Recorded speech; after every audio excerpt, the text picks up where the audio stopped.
Oh, what is up everyone? This is OJ over here from PlayerEssence and welcome to the PE news video. Today, we've got a lot of great news for you guys, so let's go ahead and jump right into the news. And speaking of jumping, Super Mario Run has finally been revealed as far as the launch date, the pricing, all of that good stuff. So here are the details that was announced by Nintendo of America on Twitter. Super Mario Run jumps and runs on iPhone and iPad December 15th for $9.99. Sign up to be notified when the app launches. You can go to apple.co/Super Mario Run. So this is the first ever Nintendo mobile game featuring Mario. Seriously, this is a big deal, guys. And $10, they must be pretty confident that this game is not only going to be very beefy when it comes out, when it comes to content wise, because it is just like an infinite runner, but people are willing to pay that much on pretty much a device, a whole app store that just runs on free apps with microtransactions. So this tells me a couple of things. One, that Super Mario Run is going to be more of a complete game. I don't think they're really going to microtransaction the hell out of you if they're charging $10 for the game. That's very expensive for a freaking app, an infinite runner, where there's so many different ones, from like Tom's Gold Run, and then you also have like Subway Surfers, Temple Run. You have all these different games that are very successful that do microtransactions where people have probably paid way more than $10 and don't even notice it. Whereas Nintendo might be taking a little bit of a different stab at this one, especially compared to their other previously free games. I mean, which wasn't necessarily made 100% by Nintendo with Miitomo and with Pokemon Go. With Miitomo, that was more, it was made by Nintendo, but it just wasn't like a full game. This is actually a real first game. And even like Pokemon Go, even that's like, yes, it's a game, yes, you play and battle and stuff, but to me it just still doesn't feel, it feels kind of weird. It's not like the type of game that you can play at any point. It's really gimmicky at times. So with Super Mario Run, this is like the first real game, in my opinion, that's like you can just sit down and play, no special circumstances, no having to interact with some other people. It's a classic Nintendo type of game just for the iPhone and iPad and all that. So really cool stuff there. I'm pretty sure I'll be getting an iPad mini at some point, so I'll be able to pick up the game and play and let you guys know how I feel about it. So pretty cool stuff there. Let me know if you guys are interested in Super Mario Run, if you guys are going to pick it up for this price, which is pricey for an app store. But hey, I think there's going to be a lot of content in this game, and I think a lot of people are going to enjoy it. So there's already 20 million plus people that are signed up to get notifications when it launches, so I don't think there's really going to be any problem with them just purchasing the game. I know everyone in my office, none of them plays Nintendo games at all, but they're all hyped for NES Classic, and they're all hyped for this game right here. All of them that have iPhones are like, I'm getting this totally. Like, they don't care how much it costs. They thought it was going to be $20 or $30 and they were going to buy it. So they'd be pleased when I tell them that tomorrow, hey, this is only going to be $9. So, or $10 actually. All right, so let's move on to the next topic here, and that is Pokemon Sun and Moon. So there's a couple different deals here, and I just want to go over them, guys. I just got back from my own GameStop, and they are offering 40% trade-in towards Pokemon Sun and Moon, which launches this Thursday. And many of them have midnight launches. Many of them have midnight launches. So in the description below, you'll find a link over to that. But yeah, 40% trade-in towards anything towards Pokemon Sun and Moon. If you have stuff like Super Mario Maker, you're not playing that, you can get almost, I think, like $33, $34 for it if you don't have one of their Pro Club member cards, and if you do, it's going to be even more. And with the midnight launches, that's going to be really cool there. And also, you'll be getting like a free double-sided poster if you're there, if you go at the midnight launch. So that's pretty cool. Get a double-sided poster, pre-order the game, 40% more towards your trade-ins. You actually get like kind of like the value where it's supposed to be at, because GameStop is notorious for having horrible trade-in values. So pretty cool stuff there. Go pick up Pokemon Sun and Moon. I think this one's going to be really good. I skipped Alpha, Omega, Ruby, Sapphire, whatever that case is. I just skipped that because to me, I just didn't really feel like buying like another remake or anything like that. But this one, this is a brand new game, Pokemon Sun and Moon. They're doing a lot of things differently in this one that I really want to check out. I'm down with the whole Hawaii theme, so I'm going to be picking this one up, and I'll let you guys know what I think about it when it launches. I'm going to pick it up tomorrow, midnight, so, oh man, that's going to be a tough day at work, but I think it's going to be really fun once I actually start to play the game. Alright, and moving on to the next topic here, we got some Nintendo Switch news! So EA says they will bring one or two of their bigger games to the Nintendo Switch. So here's the quotations from EA's big press conference, or whatever the heck that they recently had, which, just to let you guys know, it's probably not going to be Mass Effect, but we still don't know 100%. But here's what they had to say. Quotations. In terms of Nintendo, in their announcement, they have announced that we'll be supporting with a game or two on that new platform. We haven't announced what game, but you should assume it's one of our bigger games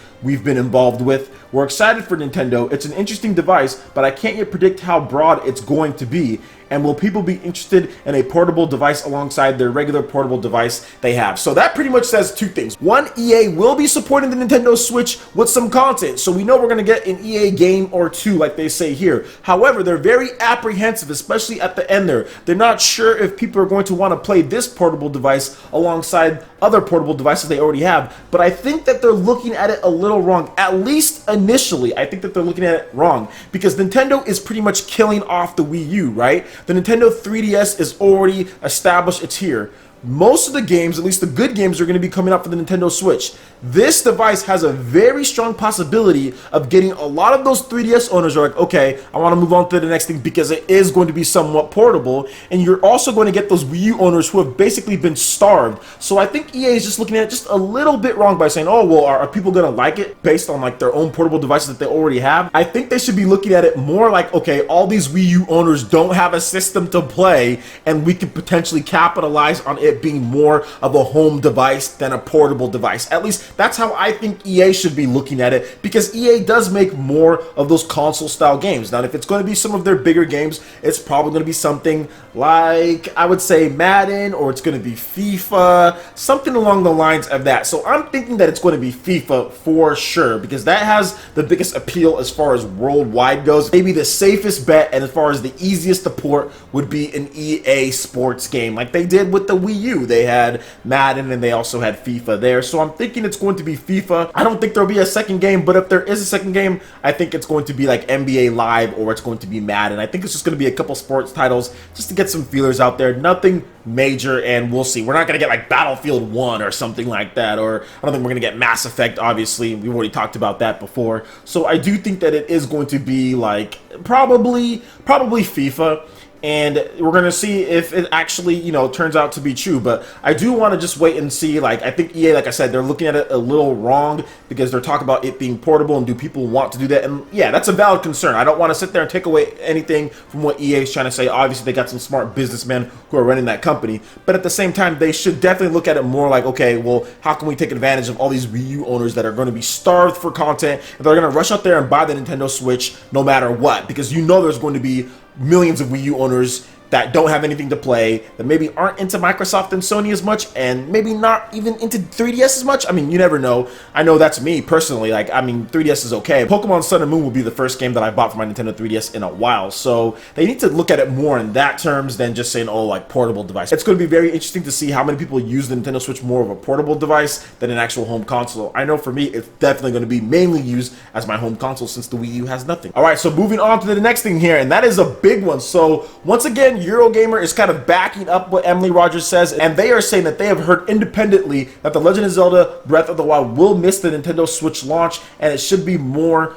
of a June summer-ish title. We also even have some retailers that have listed the game for like June or July, like late July, late June, something like that. I think it's July actually. So we do have some retailers that have listed it for that, and we also have Eurogamer coming out and kind of saying, yes, we've also independently heard that The Legend of Zelda Breath of the Wild does need a little bit more time just because it just needs to be cleaned up a bit because bugs. That's the one thing that Nintendo really needs to make sure that it just does correctly, because it's a big open world game with a lot of open world mechanics in there, and they need to make sure that it's cleaned up. They want it as bug free as possible in order to make the system and the game look as good as possible. They don't want to go into it like other developers have. So it's going to be interesting to see when it actually releases, but I do think a summer release would be perfect. Oh, it would be so good, because summer there's usually nothing to play across PS4, Xbox One, and PC. Big summer title that will get people interested. I think even PS4 and Xbox One fans, people who necessarily aren't on board with Nintendo, and at $250, that could be an enticing second system type of device for a lot of other people, in addition to the 100% first system for Nintendo fans. Eurogamer has also heard that Nintendo will actually have their big first party title as the Super Mario game. So Super Mario Switch will be ready to fill that gap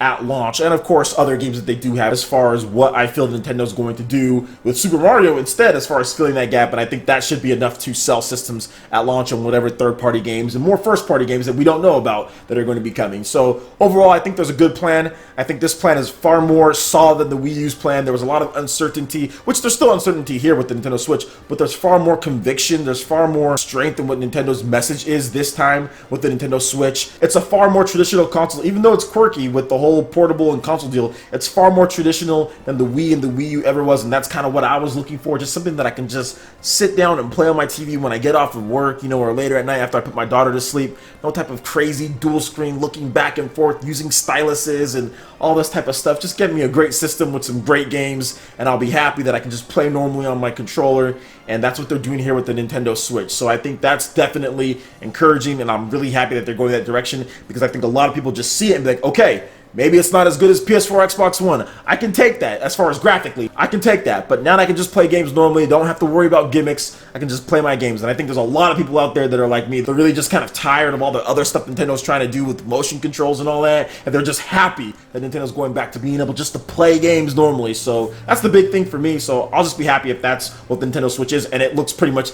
that's what the system's going to be, in addition to some extra things that we still don't know about. So we still have to wait on all that. But overall, I'm happy. We'll see. Mario at launch, bring it on, baby. Alright guys, that wraps it up for this video here. Go ahead and hit that like button if you did like it. Lets me know you guys want more content like this going forward in the future. And subscribe to PlayerEssence for more news, reviews, trailers, tips, and tricks, and everything in gaming. Thank you so much for watching, and we'll see you for the next video. Peace.